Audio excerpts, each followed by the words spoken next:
without you, I'm so lonely. When you're not here, now one calling. Into your head again, I'm diving. Darling you, baby. Even without you, I'm so lonely. If you don't be here, now one.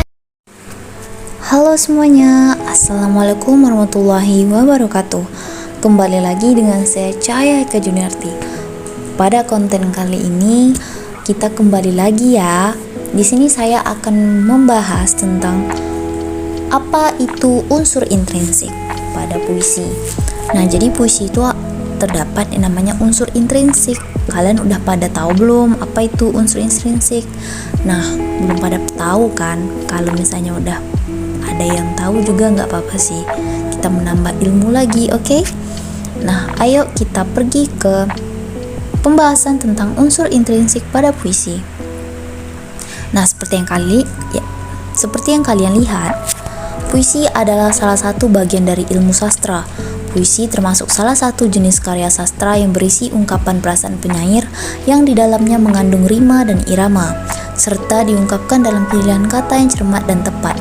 Menurut para ahli Depdikbud 1997 halaman 794, unsur intrinsik puisi adalah unsur-unsur yang berasal dari dalam naskah sebuah puisi. Unsur intrinsik puisi akan kita bagi menjadi dua, yaitu struktur batin dan struktur fisik. Berikut adalah salah satu analisis saya pada puisi Ibu karya Chairil Anwar. Berikut adalah isi puisinya. Pernah aku ditegur, katanya untuk kebaikan. Pernah aku dimarah, katanya membaiki kelemahan. Pernah aku diminta membantu, katanya supaya aku pandai. Ibu, pernah aku merajuk, katanya aku manja. Pernah aku melawan, katanya aku degil. Pernah aku menangis, katanya aku lemah.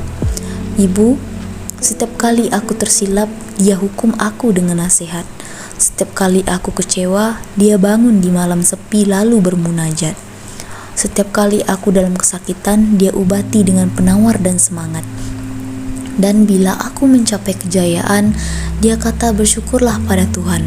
Namun, tidak pernah aku lihat air mata dukamu mengalir di pipimu. Begitu kuatnya dirimu.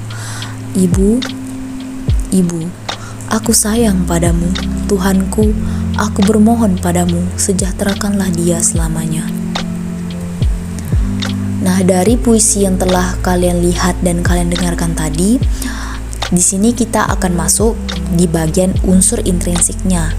Nah, seperti yang saya jelaskan tadi, unsur intrinsik itu terbagi menjadi dua, struktur batin dan struktur fisik. Di sini kita akan membahas tentang struktur batin dulu. Yang pertama, tema. Tema adalah gagasan utama dari puisi baik yang tersirat maupun tersurat. Tema dari puisi Ibu yang diciptakan oleh Chairil Anwar adalah sebuah perasaan terima kasih dari seorang anak kepada ibu yang telah merawat dan membesarkannya dengan kasih sayang yang tulus. Yang kedua, nada. Nada yaitu sikap penyair terhadap pembacanya, misalnya sikap rendah hati, menggurui, mendikte, persuasif, dan lain-lain. Nada dalam puisi tersebut adalah membuat sang pembaca membaca dengan nada yang miris dan penuh penghayatan akan sosok yang ada di dalam puisi tersebut. Yang ketiga, emosional. Rasa atau emosional adalah sentuhan perasaan penulisannya dalam bentuk kepuasan, keheranan, kesedihan, kemarahan, atau yang lain. Rasa dalam puisi tersebut adalah merasakan sedih, terharu, dan rasa terima kasih. Yang keempat, perasaan. Perasaan adalah sikap pengarang terhadap tema atau subject matter dalam puisinya. Misalnya simpati, konsisten, senang, sedih, kecewa, dan lain-lain. Pada puisi ini, penyair memiliki perasaan yang mengungkapkan terima kasih serta meminta maaf kepada sang ibu. Yang kelima, amanat. Amanat atau pesan adalah sesuatu yang ingin disampaikan penyair melalui karyanya.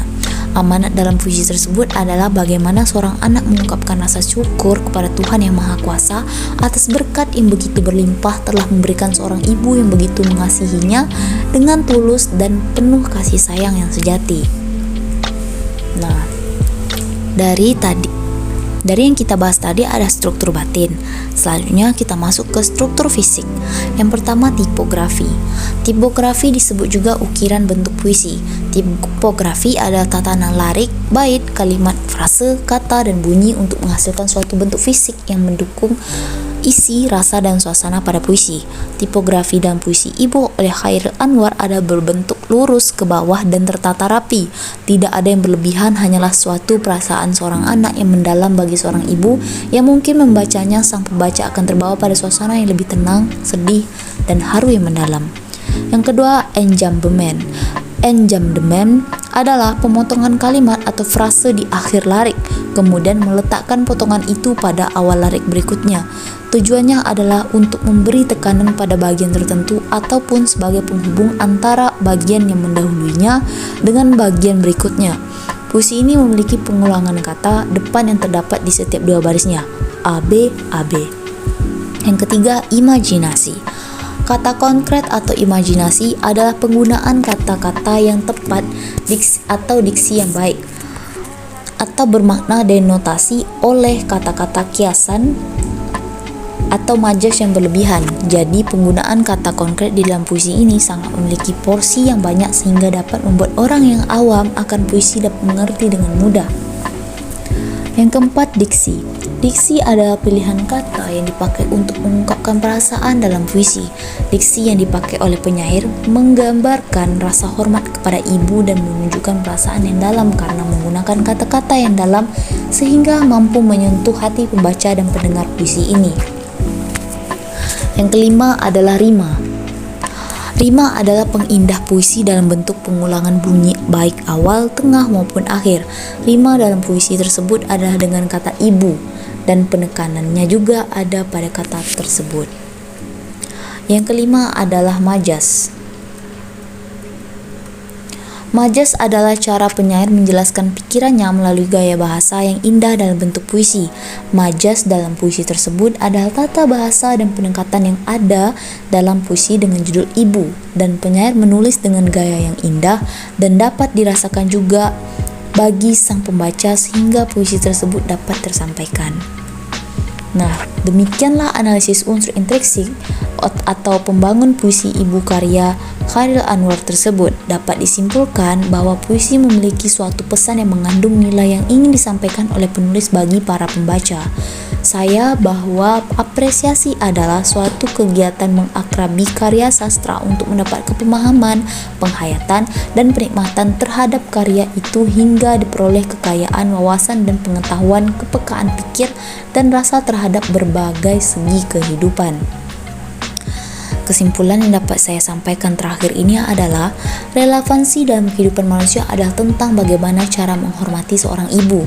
Mungkin semua manusia di dunia ini akan tiba pada suatu titik untuk melupakan kasih setia sang ibu. Tetapi Chairil Anwar ini hadir dan mengingatkan kembali tentang ibu dengan cara menjabarkan masa lalunya bersama sang ibu yang tetap memberikan nasihat dan teguran walaupun terkadang mungkin ia merasa bosan mendengarkannya. Kembali lagi pada titik tadi, akhirnya Chairil sadar dan memahami kasih sayang sang ibu. Sebuah peribahasa menutup bagian ini, kasih anak sepanjang galah, kasih ibu sepanjang jalan, yang bermaksud kasih ibu tak akan pernah habis-habisnya dibandingkan kasih anak yang mungkin bisa saja habis dengan waktu. Cukup sekian yang dapat saya sampaikan oleh materi konten video kali ini. Mohon maaf apabila ada kesalahan, kekurangan kelebihan kata. Wassalamualaikum warahmatullahi wabarakatuh. Jumpa lagi di next video ya. Bye bye.